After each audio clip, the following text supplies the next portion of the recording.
Hoje eu escolhi este lugar maravilhoso para falar de um livro incrível que eu estou amando, que é O Cérebro e a Menopausa, da Lisa Mosconi.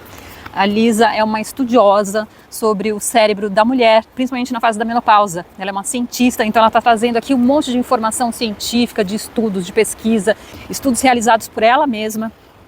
E eu quero compartilhar para vocês um momento que eu cheguei aqui no livro, que na minha opinião é assim, a alma desse livro, a parte mais importante, mais preciosa de todas, né?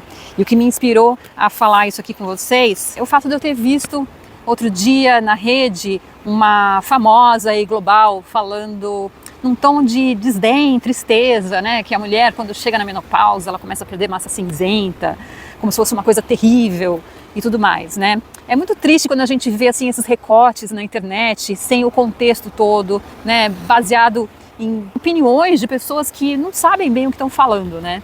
E aí a gente fica desanimada, né, quando ouve uma coisa dessas. E aqui nesse livro, a Lisa Mosconi prova que não é nada disso, que é uma balela. Toda essa conversa de que quando a mulher envelhece, quando ela entra na menopausa, ela fica mais ineficiente, não funciona bem, não serve para nada, é só declínio, que é uma desgraça, que a menopausa é um terror, né? Eu tenho ouvido muito isso nas redes, né? Tem pessoas aí, inclusive, fazendo sucesso nas redes, né? Bombando, montando grupos de conversa, chamando gente famosa para falar sobre isso, e todo mundo só reclama, né, da menopausa. E a Lisa mostra que não é nada disso, que não é bem assim mesmo, tá? E ela mostra através da ciência, o que é muito legal. Então, nessa parte que eu estou aqui, ela começa falando uma coisa que eu achei fantástica, que o cérebro dos bebês, né, de todas as crianças, meninos e meninas, eles nascem iguais. A base deles, a base estrutural desse cérebro é feminina, né? Que a diferenciação entre cérebro masculino e feminino só começa a ocorrer quando os meninos começam a receber os estímulos dos hormônios masculinos. Então, até lá, o cérebro dos dois são iguais, então o feminino é a base estrutural do cérebro de todos os seres humanos. E isso é muito legal de saber, né? Bom, aí depois ela fala muito com relação a como ela está estudando o cérebro, então ela estuda através de imagens mesmo, e ela começa a observar as modificações que vão acontecendo no cérebro ao longo de vários processos importantes da mulher no decorrer da vida. Então ela cita 3 fases muito importantes, né, que é a adolescência, depois a gravidez e depois a menopausa. Então, o cérebro do adolescente, né, ele também perde massa cinzenta. Essa mulher que entrou na adolescência vai perder massa cinzenta. Aqui, no caso, ela está estudando as mulheres, eu não sei com relação aos homens. Mas por que isso acontece? Porque quando a gente é criança, a gente está desenvolvendo uma série de neurônios para aprender uma série de coisas importantes, uma infinidade de coisas. Aprender a falar, aprender a andar, aprender a amarrar um tênis, aprender a segurar uma colher para poder comer, aprender a escovar o dente, aprender a tomar banho. São tantas coisas que a gente tem que aprender para começar a ficar independente, né, que o cérebro faz um monte de conexões neurais. E depois de um certo tempo, esses aprendizados viram automáticos. Então o cérebro não precisa mais disso. Então ele começa a enxugar. Vai reduzindo para quê? Para abrir espaço para novas conexões, né? Então quando entra na adolescência, vai perder massa cinzenta porque está acontecendo essa otimização. Sabe aquela coisa quando a gente está no computador ou no celular, navegando muito, baixando muita coisa e tal, e começa a acumular aquele lixo todo, e aí a gente baixa um aplicativo para fazer uma limpeza, ele fica mais rápido, mais eficiente, mais otimizado. Então, é a mesma coisa que acontece no cérebro. Olha que interessante, né? Então, essas mudanças cerebrais que vão acontecendo ao longo da vida da mulher nada mais são do que uma otimização, tá? Então, ela entra na adolescência, então já não precisa tanto daquelas coisas, precisa agora desenvolver o córtex pré-frontal.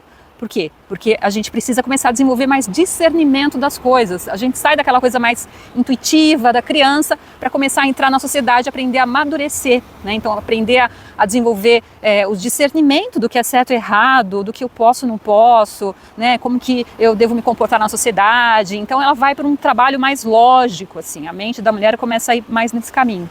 E ela começa a menstruar. E quando ela menstrua, acontece um monte de alterações neurológicas nessa mulher. E por que tudo isso acontece? A Lisa explica muito bem, em termos científicos, que existe uma conexão entre cérebro e ovários. E essa conexão perpassa por todo o nosso sistema endócrino. Essa conexão neuroendócrina promove uma conversa entre cérebro e útero, onde um envia estímulo para o outro, né? Então, nesses envios de estímulos, a gente vai percebendo alterações fisiológicas, emocionais, mentais. Tudo isso ocorre por conta dessa conversa que acontece, né? O cérebro ele é muito alimentado pelos hormônios. Então, ele vai sofrer consequências de acordo com as nossas mudanças hormonais. Então, durante a menstruação da mulher, acontece um monte de alterações hormonais. Aliás, durante todo o mês dessa mulher, né? Porque tem fases ali de mudanças que vão acontecendo no corpo dela, né? Então, por exemplo, quando tem uma alta de estradiol, essa mulher ela está mais eficiente em termos cognitivos. Ela tem um discernimento melhor das coisas, ela tem uma desenvoltura verbal melhor, ela consegue fazer com mais eficiência atividades executivas, enfim, ela desenvolve uma série de qualidades. E quando cai o estradiol, aí ela cai no humor, ela cai às vezes até na depressão, ela começa a ter aqueles sintomas chatos, né, de fog mental, de insônia, de irritabilidade, enfim, ela fica menos eficiente, entre aspas, né, em comparação a toda aquela carga de eficiência que ela estava antes. Então, ela vai sofrendo essas modificações, né, só que essas perdas neurais, né, elas não são perdas definitivas, tá? Elas são essa redução, esse encolhimento da massa cinzenta, ele com o tempo ele é reparado, sabe? Com o tempo ele é mais otimizado, é todo um processo de perda e ganho, tá? E aí chega a gravidez, e a mulher quando engravida, ela perde muita massa cinzenta. Inclusive a Lisa fala que a mulher que mais perde massa cinzenta é a que vai ter mais conexão com esse bebê, né? Então ela acontece aí toda uma reconfiguração mental nessa mulher, porque ela está gerando um bebê, ela vai ter que cuidar desse bebê, ela vai ter que desenvolver uma série de habilidades cognitivas, de intuição, de um monte de coisas para poder cuidar muito bem desse bebê, né? Então ela vai aprender a entender os sinais dessa criança, ela vai ter uma percepção melhor se aquela criança está em perigo ou não, ela vai entender os sons, cada sonzinho o que quer dizer, ela vai conseguir fazer várias coisas ao mesmo tempo. De repente a criança está lá na sala, no chiqueirinho, brincando, e ela está na cozinha fazendo a comida, atendendo o telefone, fazendo um monte de outras coisas, e ao mesmo tempo está lá conectadíssima com aquela criança. Ela consegue identificar o filho dela só com o cheiro, né? Então é um monte de coisas que ela desenvolve. Então acontece realmente uma reconfiguração muito mais importante aí no cérebro dessa mulher, né? Só que ela acaba tendo algumas perdas também, né? Então ela fica um pouco mais esquecida, né? As coisas que não envolvem o bebê entram para segundo plano. Então ela vai meio que, né, deixando meio de lado e ficando mais desatenta, um pouco esquecida, enfim, vários sintomas. São muitos dados muito interessantes, eu estou tentando resumir aqui para vocês. Mas assim, o curioso também é que durante todos esses processos de reconfiguração neural da mulher, em nenhum momento ela perde o QI. Em nenhum momento ela fica com a capacidade cognitiva e tudo mais abaixo do homem. Isso é uma coisa bem importante da gente frisar aqui, né? Aí uma outra coisa interessante que ela fala também, ela compara sintomas que a gente normalmente associa só à menopausa, mas que acontecem também na adolescência e na gravidez, como por exemplo o calor, né? Esse calor excessivo. Então, os jovens têm sudoreses noturnas, né, porque estão ali desenvolvendo as glândulas sudoríparas. A mulher grávida também tem essa mudança de temperatura, porque ela está lá esquentando pãozinho, assando pãozinho, como dizem, né? Então, ela vai passar por isso, e a mulher que está aí na menopausa, né, fazendo essa travessia, né? Além disso, tem também um pouco da confusão mental, que acontece com o jovem, acontece com a mulher grávida, vai acontecer na menopausa. Então, são vários sintomazinhos assim que às vezes passa desapercebido nessas fases, mas quando chega na menopausa, nossa, olha isso, né, que está acontecendo. Olha que horror. E o mais gostoso aqui no trabalho da Lisa é que ela traz, junto com todo esse conhecimento científico, toda essa sensibilidade com relação aos preconceitos que a mulher sofreu ao longo da vida, né? Desde a mulher que entra na menopausa e que é considerada uma pessoa que já não serve para nada, aquela coisa toda, como a mulher que vivia todos aqueles transtornos psicológicos e tudo mais nos seus ciclos menstruais. Então, muito lá antigamente eram consideradas loucas ou bruxas, algumas passaram o resto da vida internadas em hospícios e tudo mais, né? Então ela é bem sensível a isso, ela traz essa temática também para a discussão. Ela fala também do quanto a comunidade científica é machista, que sempre viu o corpo do homem e da mulher como sendo iguais e são bem diferentes, né? E merecem essa atenção. Eu acho que esse livro aqui, a gente precisava muito dele, muito mesmo.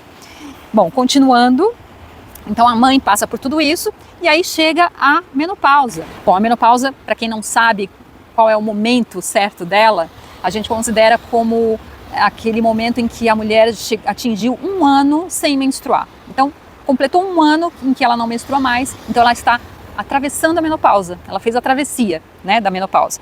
Só que uns 2, 3 anos antes e uns 2, 3 anos depois, vai acontecer uma revolução no corpo dessa mulher.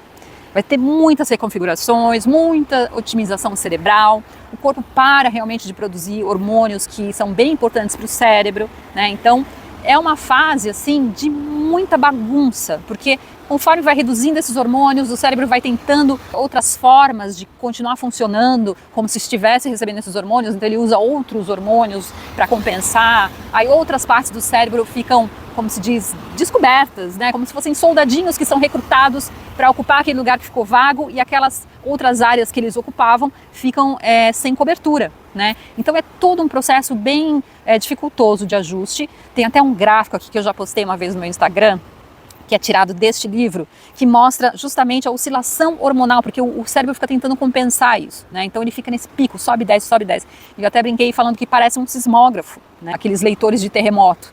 Então é uma bagunça que acontece, e aí essa é a fase mais difícil para a mulher, porque é onde ela vai ter mais oscilações de sintomas, né? Aqueles sintomas todos chatos da menopausa, né? Os fogachos, irritabilidade, insônia, mudança de humor, metabolismo que está mudando, sabe? Fica com fog mental, com um monte de sintomas chatos, e algumas mulheres se cristalizam nisso e acham que isso é menopausa, que vai ser assim o resto da vida, né?